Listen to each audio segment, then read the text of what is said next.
Vamos falar aqui que o Ministério Público, junto ao Tribunal de Contas da União, pediu a suspensão de uma obra e dos serviços relacionados à sala VIP destinada a ministros do Tribunal Superior do Trabalho no Aeroporto Internacional de Brasília. Esse contrato, com duração de 2 anos e valor de R$ 1,5 milhão, prevê um espaço exclusivo com acompanhamento pessoal por funcionários, estacionamento privativo e escolta. Segundo o subprocurador-geral Lucas Rocha Furtado, o custo parece desproporcional. Já que o benefício será para apenas 27 pessoas.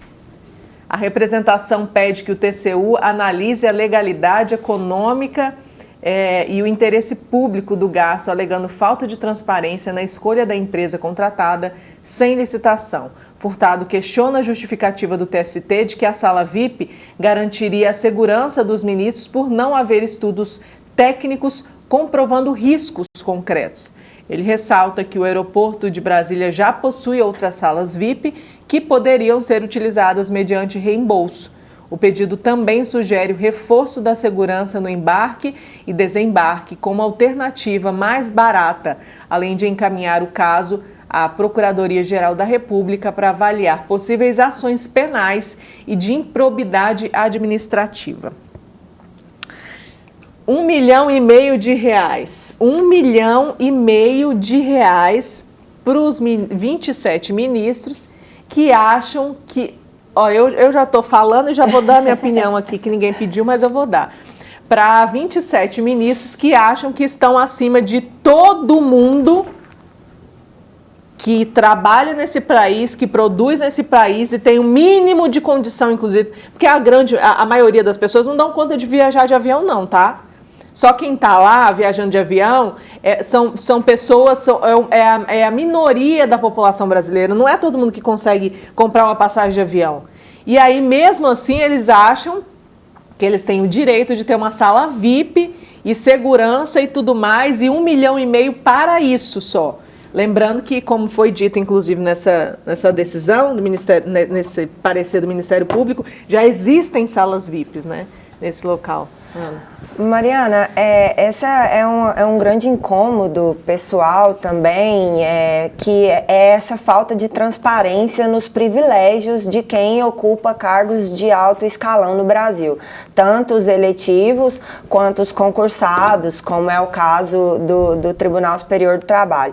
Então, acho que a população anseia, notícias como essa nos deixam ainda mais preocupados, porque ninguém tem noção da extensão desses privilégios.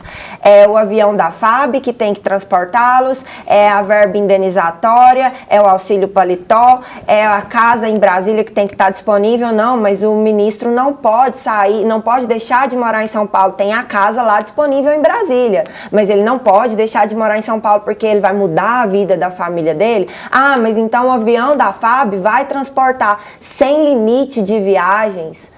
A gente não sabe quem, ele e a família viaja, e aí você ainda tem uma sala VIP contratada no aeroporto. Então, essa falta de transparência, essa falta de bom senso nas contratações, a gente vive um momento onde as LDOs estão propondo a déficit. Então, eu como estudante de finanças públicas, eu fico apavorada. E fica aí a reflexão para o legislativo, porque essa mudança, ela tem que partir da lei.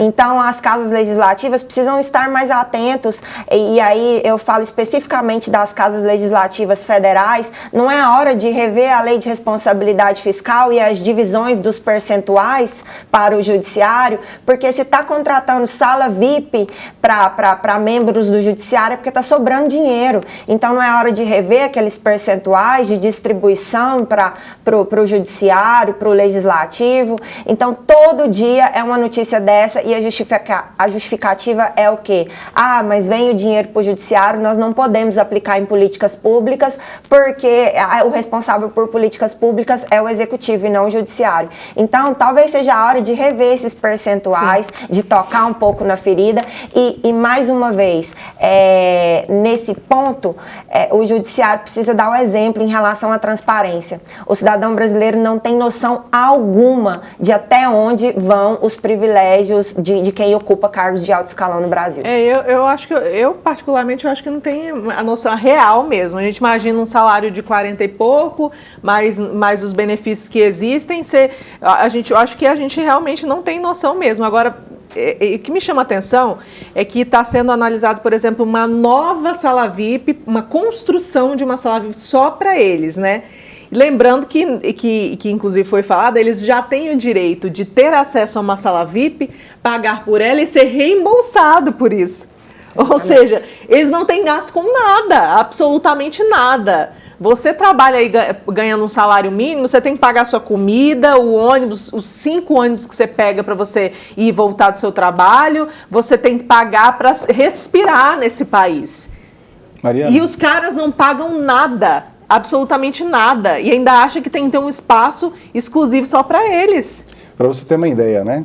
Quando a gente fala desses recursos públicos investidos, nós temos 5 princípios do direito administrativo, são princípios constitucionais do direito administrativo, né? A gente usa a sigla LIMP como forma de fixação, porque é mais fácil. Legalidade, impessoalidade, moralidade, publicidade e eficiência. São 5 princípios que devem nortear o gasto público. Eu quero elogiar o trabalho da Justiça Trabalhista, que dentre as justiças do Brasil, civil, criminal, a Justiça Trabalhista ela se destaca fazendo um excelente trabalho. Excelente, tem uma remuneração digna.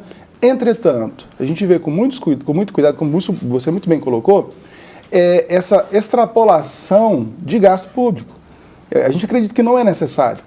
Até porque, veja bem, como você colocou, já existe toda uma segurança no aeroporto para o cidadão comum. Já existe, como você colocou muito bem, a sala VIP que pode ser indenizada. Quer dizer, não se justificaria... Que nem deveria ser também, inclusive, né? Exatamente. Você está viajando, não é nem a trabalho, por exemplo. E é uma contradição. A trabalho, inclusive, você tem um avião da FAB, teoricamente, né? E é uma das grandes contradições da República, porque, veja, é como se a gente tivesse deixado a República lá em 1889, mas a gente não quer perder a majestade. É como se a gente não vivesse em tempos dos condes, dos viscondes, dos duques, dos barões. É igual o PH falou aqui no meu ouvido, inclusive, é a nova monarquia do Brasil. Perfeitamente, né? É uma excelente alusão que o professor fez. Assim, a gente só trocou os reis, mas os privilégios continuam lá. Infelizmente. Você quer concluir? Só para dizer, olha, a gente tem o maior carinho pelos juízes que fazem um bom trabalho, um trabalho sério no Brasil, mas a gente vê com muito cuidado e assim, não seria necessário. A gente gostaria que os ministros do próprio TST revissem isso aí por iniciativa própria e que deixassem isso de mão. Não é necessário para a segurança nem para o bom trabalho deles. A gente já não está numa situação boa, né? Ainda ter que gastar 1,5 milhão para construir uma sala VIP exclusiva para eles é brincadeira.